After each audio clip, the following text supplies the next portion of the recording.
장군님 소개 먼저 해주시죠. 네. 예. 예비역 해병대 준장이고 전역 후에 단국대학교에서 교수 생활을 한 9년 하다가 하고 지난 2월에 이제 은퇴하였고 현재는 사단법인 물망초 전쟁범죄조사위원장으로 직무를 수행합니다. 이 물망초 근무는 2013년부터 제가 전역하자마자부터 함께 했으니까 한 10여 년을 물망초에서 활동을 해왔다라고 이해하시면 되겠고요. 질문하신 김영환 장군은 예비역 공군 장군으로서 그분이 가장 알려지게 된 거는 6.25 전쟁 기간 중에 해인사의 사찰 내에 들어온 그 빨치산들을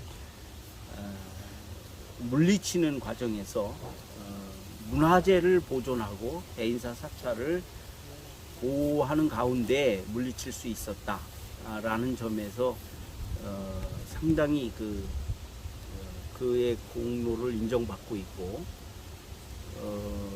특히 불교계에서 김영환 장군의 당시 그 활동상을 높이 평가를 하고 있습니다. 그리고 이분은 알고 보면 대한민국 공군 창설 멤버입니다. 이분은 1921년도 출생을 하셨는데 아버지가 일본 육군사관학교를 졸업하고 일본군 장교가 되었던 김준원 씨였고요. 어머니 변상희 씨 슬하에서 이남 중 막내로 태어났고 형 김정렬도 일본 육군사관학교를 나와서 일본군 항공장교로 2차 세계대전에 참전을 했습니다. 이 김영환 장군은 원래 본명은 김영렬이었는데 집안의 어르신 중에 김영렬이라는 이름을 갖고 계신 분이 있어서 김영환으로 개명을 했고 이분은 경기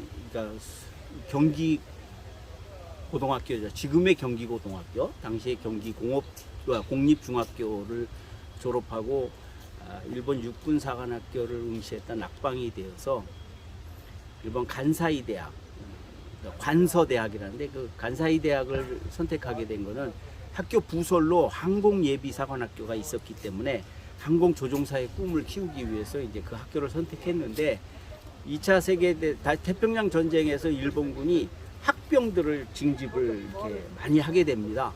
그러니까 이제 어머니가 이왕 징집될 것 같으면 고국에 와서 징집되는 게 낫지 않겠냐 해서 관서대학을 1년 다니다가 중퇴를 하고 귀국을 해서 연희전문학교를 다시 들어갑니다. 실제 연희전문학교를 다니다가 학병으로 징집이 돼서 일본 육군 예비사관학교에 들어가서 거기서 이제 졸업을 하고 일본군 포병 장교로 임관을 하게 됩니다. 그래서 한경남도 함흥에 있는 연포 비행장 경비소대장으로 근무를 하게 되고 그러는 와중에 이제 해방을 맞이하게 됩니다. 해방되자 8월 6일 히로시마 원자폭탄, 8월 9일 나가사키 원자폭탄 떨어지면서 소련이 선전포고를 하고 대일전에 뛰어들면서 북한으로 진출을 하게 되고 그때 이제 소련군이 들어와서 일본군 군인들을 이제 대거 시베리아로 이렇게 실어 나르는데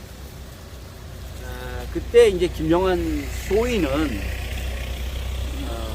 그렇게 끌려갈 바에는 나 고국으로 돌아가겠다고 거기에서 이제 탈출을 해서 고국이 아니라 집으로 가겠다 탈출을 해서 서울로 오게 됩니다.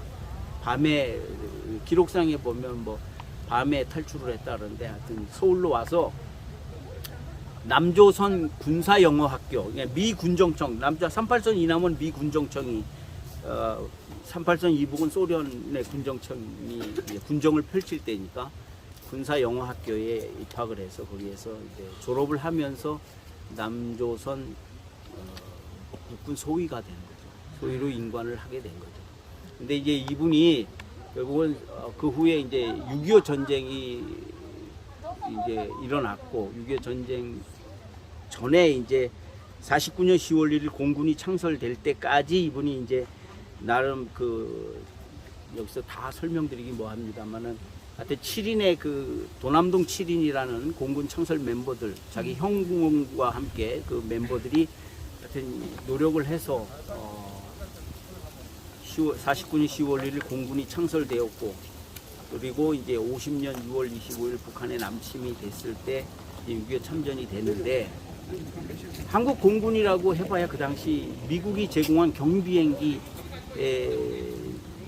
20대 뭐 처음에 10대로 시작했으니까 그게 전부였기 때문에 사실상 그렇게 별 볼 일 없는 그 전력이었겠죠. 그러나 하여튼 미군 부대 지휘하에 공군이 운영이 됐는데 그게 51년도 그러니까 50년 6월 25일하고 9월 15일 날 인천 상륙작전이 이루어지고 28일 날 서울 수복이 되고 하면서 낙동강 방어선까지 내려왔던 인민군들이 이제 북한으로 다 이제 쫓겨가는데 테러가 막힌 북한 인민군들이 지리산이나 이런 데로 들어가서 숨게 되잖아요. 네.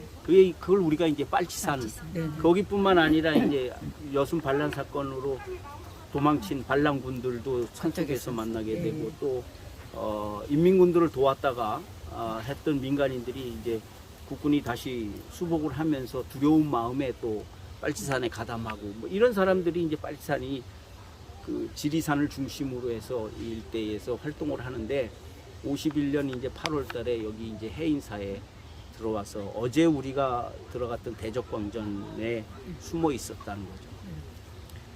근데 이제 지금 여러 가지 정보상의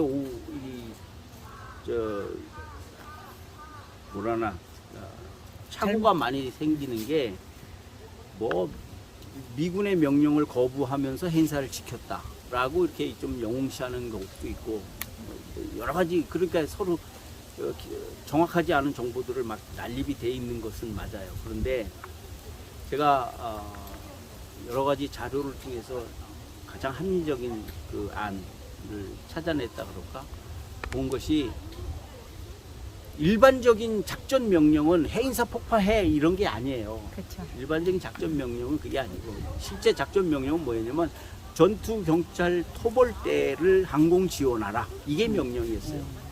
그리고 미군과 관계가 없어요. 왜냐? 한국 공군이 워낙 추락을 많이 하고 조종사가 많이 순직을 하게 되니까 공군 참모총장이 미 공군 사령관한테 우리 더 이상 니네들하고 협조된 그 합동 출격을 하기가 어렵겠다. 이러다가 공군 유지도 어렵겠다 해서 오공군 사령관의 승인을 받아서 한국 공군이 미군 지휘에서 벗어납니다. 그래서 총장이 사천 기지로 전부 한국 공군을 집합을 시키는 거죠. 비행기 다 일로 모아라. 그리고 조종 훈련을 시킵니다. 그러는 와중에 이 전투경찰대로부터 항공지원 요청을 받은 거고 공군 총장은 미 5군군 사령관한테 우리 이 공비 토벌 작전에 한국 공군 단독 임무를 수행하겠다라고 요청을 해서 승인을 받죠. 네. 그렇게 해서 이제 단독으로 임무 수행한 거기 때문에 미군과는 관계가 없다. 그래서 미군의 명령을 거부했다 이런 거는 좀 와전된 것 같고요. 그 다음에 이분이 김영환 장군이 정말 훌륭했다라는 것은 해인사에 들어와 있는 것을 정찰기가 연막탄을 터뜨려서 여기에 있다라는 걸 알렸을 때 이분은 그 저공 비행을 해서 비행기 소리가 엄청 크게 들리죠. 네, 그렇죠. 가까이에서. 그렇게 하니까 이제 그 대적 광전 안에 있던 공비들이 공비들이 도망가기 시작하는 거예요. 놀라서 놀라서 산으로 도망갈 때 산으로 들어간 데 대해서 기총 사격을 하게 된 거예요. 그렇게 해서 해인사를 보호할 수 있었고 적을 물리칠 수 있었다. 이거죠.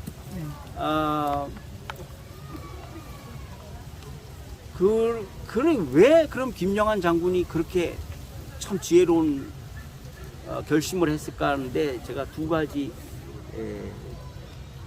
영향 요인이 있다, 인물이 있다. 그 첫째가 이제 어머니라는 거죠. 어머니의 불심이 정말 지극했어요. 그리고 그럴 수밖에 없었구나 하는 게 남편 남편 군인으로서 1차 세계대전부터 나가서 뛰고 있었죠. 큰아들 전쟁터에 나가 있었죠. 작은 아들까지도 또 군인이 돼서 나가. 그러니까 어머니는 기댈 때가 종교적인 신념이 뿐이었어요. 그러니까 매일 새벽 3시에 일어나서 묵주 잡고 기도하시면서, 세면하고 기도하시면서 부처님한테 바랬던 거겠죠.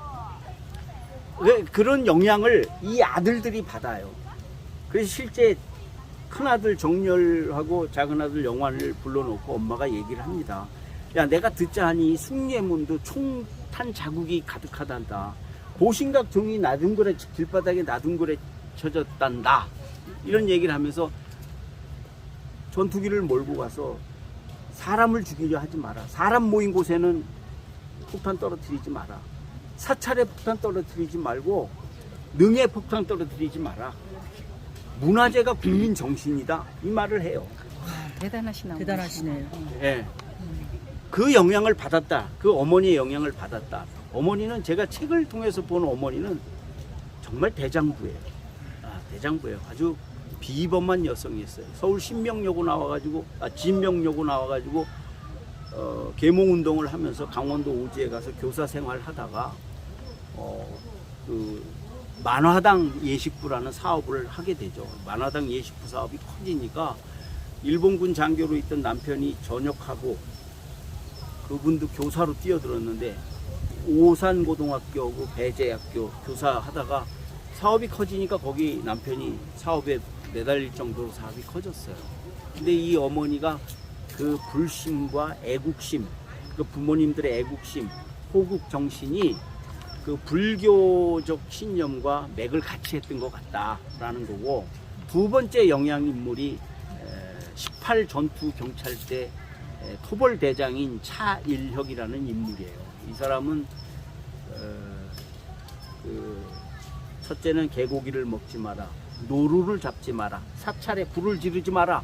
이 세 가지 원칙을 갖고 토벌 작전을 수행했던 인물인데, 김영환 장군이 그 정보 관계관 회의하는 자리에서 지리산 공비 토벌 어떻게 할까 하는 정보 관계관 회의하는 자리에 참석해서 그분에 대한 이야기를 듣고 감명을 받아요.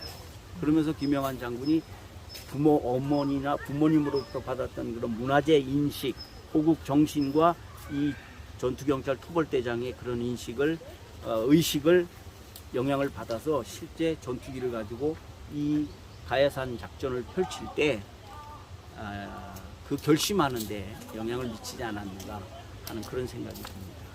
갑자기 하게 돼서 얘가 정리가 제대로 안 됐어요. 대단한 장모님에 대해서 알리게 돼서 좋은 기회가 된 것 같습니다. 예, 고맙습니다. 고맙습니다. 감사합니다. 감사합니다. 네, 여기서 인터뷰를 고맙습니다. 마치도록 네. 하겠습니다. 감사합니다. 이제 차 타고 가야